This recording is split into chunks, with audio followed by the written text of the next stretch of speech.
क्या लिखनी है, क्रियाविधि। तो SN1 रिएक्शन, तो ये बहुत मोस्ट इंपोर्टेंट रिएक्शन है और ये हेलो एल्केन की रिएक्शन होती है। तो क्या होती है रिएक्शन, जब कोई हेलो एल्केन और इसकी रिएक्शन करवाएं दोस्तों न्यूक्लियोफाइल के साथ, तो क्या होता है कि न्यूक्लियोफाइल इस X को यहाँ से हटा देता है और इसकी जगह पे न्यूक्लियोफाइल आ जाता है और X नेगेटिव हट जाता है। यही प्रतिस्थापन है। प्रतिस्थापन का मतलब एक ग्रुप हटकर दूसरा ग्रुप आ जाना।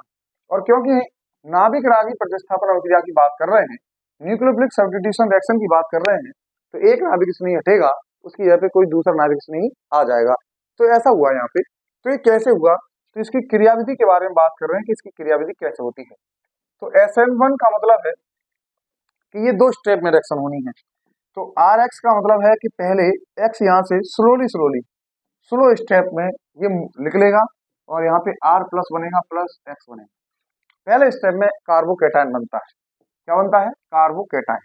और अगर स्टेप सेकंड देखें इसका, R प्लस में ये न्यूक्लियोफाइल तुरंत, क्योंकि प्लस दिख रहा है यहाँ पे, तुरंत ये फास्ट जुड़ जाता है, यहाँ पे फास्ट अटैक करता है और ये RNU बनाता है। तो ये स्लो स्टेप है और ये फास्ट स्टेप है। लेकिन जब भी किसी भी रिएक्शन की रेट लिखी जाती है तो उसमें जो रेट को डिटरमाइन करता है केवल स्लो स्टेप करता है, फास्ट स्टेप रेट को डिटरमाइन नहीं करता। आपने तीसरा चैप्टर पढ़ा है रासायनिक बलगत की, उस रासायनिक बलगत की चैप्टर में आपने पढ़ा है कि जो स्लो स्टेप होता है, slow step is the RDS, slow step is the RDS, मतलब कि रेट डिटरमाइनिंग स्टेप जो है, रेट को निर्धारण करने वाला पद कौन सा होता है, स्लो पद होता है। तो स्लो कौन सा इसमें से, ये है। तो K के साथ केवल कौन लिखा जाएगा, RX लिखा जाएगा। इसका मतलब इसकी पावर कितनी हो गई, 1। इसलिए इस अभिक्रिया का नाम है SN1 अभिक्रिया, एक अणु न्यूक्लियोफिलिक सब्स्टिट्यूशन रिएक्शन, यानी कि इसकी कोटि कितनी है, 1 है। यानी SN1 अभिक्रिया वो होती है जिनकी कोटि 1 होती है। इसका ये मतलब नहीं है बिल्कुल भी कि ये एक पद में होगी, ये कितने पदों में होती है, 2 पदों में। अब बताओ, अब यहाँ से ये निकल के जाना है, तो ये निकल के जाएगा, तो कब निकल के जाएगा, जब यहाँ पर भीड़ भाड़ ज्यादा हो जाएगी। यानी कि SN1 रिएक्शन तभी फास्ट होती है जब स्टेरिक हिंड्रेंस, त्रिविम बाधा ज्यादा आने लगे, भीड़ भाड़ ज्यादा आने लगे, ये न्यूक्लियोफाइल यहाँ अटैक ना कर पा रहा हो। क्योंकि भीड़ भाड़ की वजह से अटैक नहीं कर पा रहा है, तो ये अपने आप निकल के चला जाएगा, क्योंकि यहाँ भीड़ भाड़ पहले से ज्यादा है, तो इसके लिए कुछ जगह खाली हो जाएगी, तब जाके ये न्यूक्लियोफाइल अटैक करता है। इसी रिएक्शन को दोस्तों SN1 अभिक्रिया कहते हैं। तो देखिए, देखते हैं नेक्स्ट क्वेश्चन।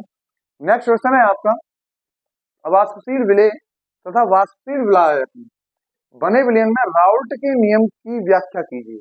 हमें राउल्ट का नियम बताना है। हमें क्या बताना है दोस्तों, राउल्ट का नियम, और उसका गणितीय व्यंजक भी प्राप्त करना है। तो क्या होता है राउल्ट का नियम, जरा समझें। अगर हमने कोई सॉल्वेंट लिया, मान लेते हैं इसमें पानी लिया हम, और इसको गर्म करेंगे, तो इसकी वाष्प बनेगी कुछ। क्या बनेगी, इसकी वाष्प, वाष्प बनेगी। और वाष्प बनेगी तो इसका कुछ वाष्प दाब रहेगा। इसका क्या रहेगा, वाष्प दाब रहेगा, कुछ भी वाष्प दाब हो इसका, जो भी हो। लेकिन जैसे ही आप देखें कि इसमें अगर कोई अवाष्पशील पदार्थ जैसे चीनी ऐड करें, क्या ऐड करें, चीनी, तो जैसे ही चीनी आप ऐड करेंगे तो इसमें चीनी और पानी दोनों बन जाएंगे। तो ये कैसा पदार्थ है दोस्तों, अवाष्पशील पदार्थ है। और यही उसने क्वेश्चन में कहा है कि अवाष्पशील विलेय को वाष्पशील विलायक के साथ मिलाएं। किसको, अवाष्पशील विलेय को विलायक के साथ मिलाएं। अवाष्पशील विलेय को किसके साथ मिलाएं, वाष्पशील विलायक के साथ मिलाएं। तो विलयन के लिए राउल्ट का नियम लिखना है। तो देखो जरा कैसे लिखेंगे।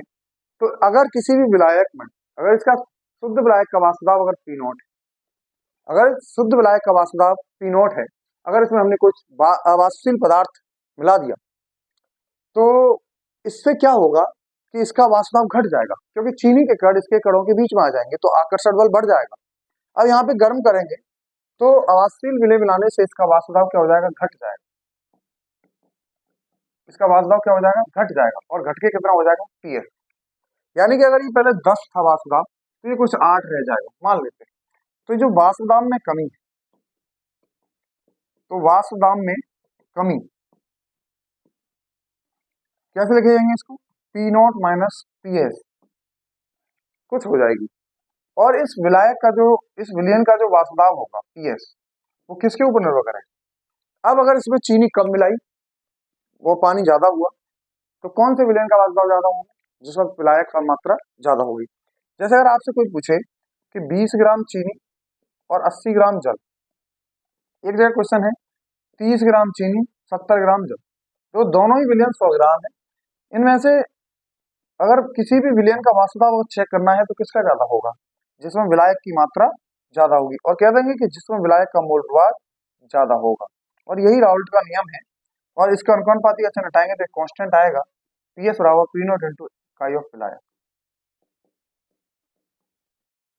यानी कि राउल्ट का नियम ये बताता है कि कौन सा विलयन ऐसा है जिसका वाष्प दाब ज्यादा है, और वो किसके ऊपर डिपेंड कर रहा है, विलायक की मात्रा के ऊपर।